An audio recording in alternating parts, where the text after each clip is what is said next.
Alright, this is Don Running. Yes, we are back.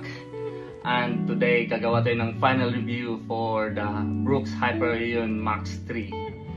Medyo na-delayed itong video na to dahil na-busy tayo sa trabaho. Sa hindi nakakaalam, nurse tayo dito sa UK at nag-aambisyong maging pro runner. Pero huwag natin patagalin pa at gawa na natin ng final review. Let's go! Max 3. So, unang pag-uusapan natin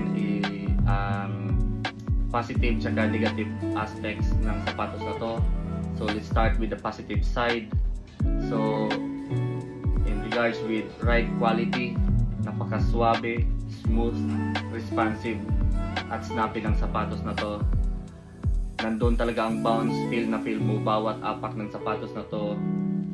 Yung energy return nandun talaga dahil sa high stock siya at saka yung rock roll design ng sapatos na to. Kaya pag nagtitraining ka for marathon, ito ang perfect na sapatos sa iyo. Very versatile ang sapatos. So for tempo runs at saka long runs, bagay na bagay ang sapatos na to. Natakbo na natin to ng 20 kilometers. Ito pala yung splits natin. So in the first 10 kilometers, trinay natin i-break yung PR natin dyan. Pero na-fail tayo. Pero still maganda ang takbo natin dyan. At ito yung second 10 kilometers na nagawa natin, which is ang second fastest natin sa 10K at sa 5K. So yes, na-enjoy ko talaga ang takbo sa sapatos na to, kaya positive sa ride quality. So next positive aspect sa sapatos na to is ang fit and comfort. So una sa lahat, yung dual foam niya, napakaganda, feel mo bawat apak sa takbo mo. Maganda talaga yung bounce tsaka yung impact absorption ng sapatos na to. Yung tight knit niya sa taas, para siyang gloves sa ankle at sa paa mo, kaya hindi talaga siya dumudulas, kaya iwas injury talaga yung sapatos na to. Yung elastic lace niya, napaka-importante, secure talaga yung top ng paa mo, lalo't meron pa siya ditong foam dito sa tang niya, napaka-komportable. Yung breathable mesh niya, kahit naggagawa ka pa ng long runs, hindi siya mainit sa paa. Tapos gusto ko din yung space dito sa toe box. So para sa kaalaman ng lahat, dapat pag may running shoes ka, dapat may one thumb space ka sa harap para hindi mamatay yung kuko mo at saka iwas injury na din. Kaya fit and comfort, check sa sapatos na to. So next positive category is durability. So natakbo na natin to ng 20 kilometers pero wala pa rin akong nakitang gas-gas sa sole ng sapatos. As you can see, walang scratches kahit natakbo natin sa rough road.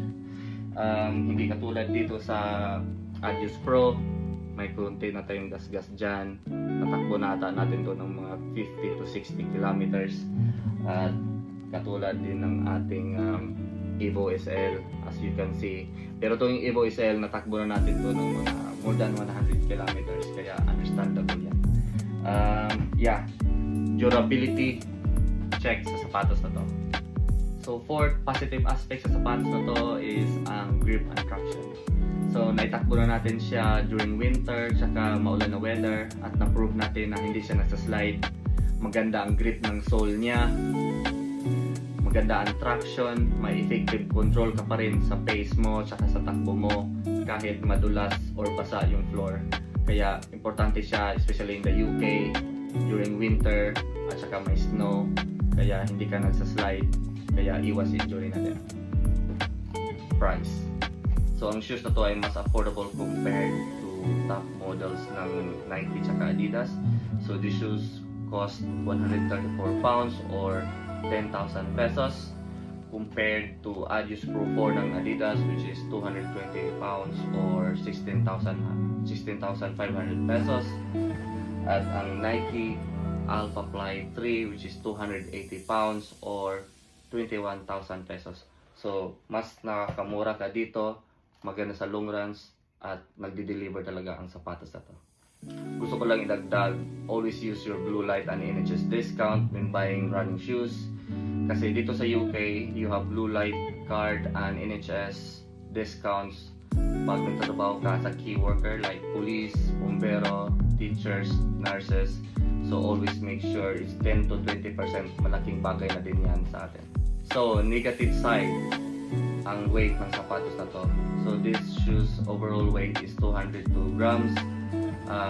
Depende na lang sa size na bibili nyo. Compare sa Adios Pro 4 which is 202 grams lang, at saka sa Alpha Fly 3 which is 198 grams.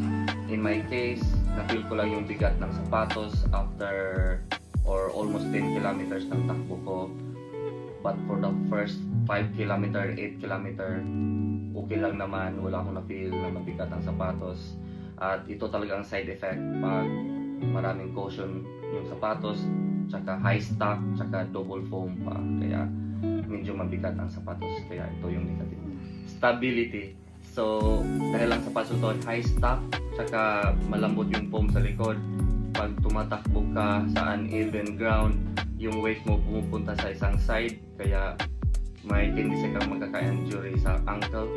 Kaya doble ingat na lang pag may sharp curves, tsaka mga turns ka while doing your run para iwas injury.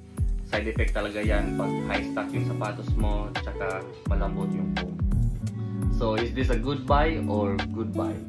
Siyempre, good buy ang sapatos na to. Napaka-responsive, comfortable, enjoy sa ride, at higit sa lahat, kaya sa bulsa.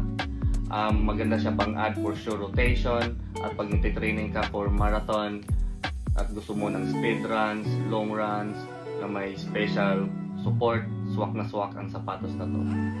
So sana ay nakatulong ang video na ito. Paki-comment na lang kung anong gusto nyong sapatos na i-review natin sa next video. Hanggang sa muli, peace and out.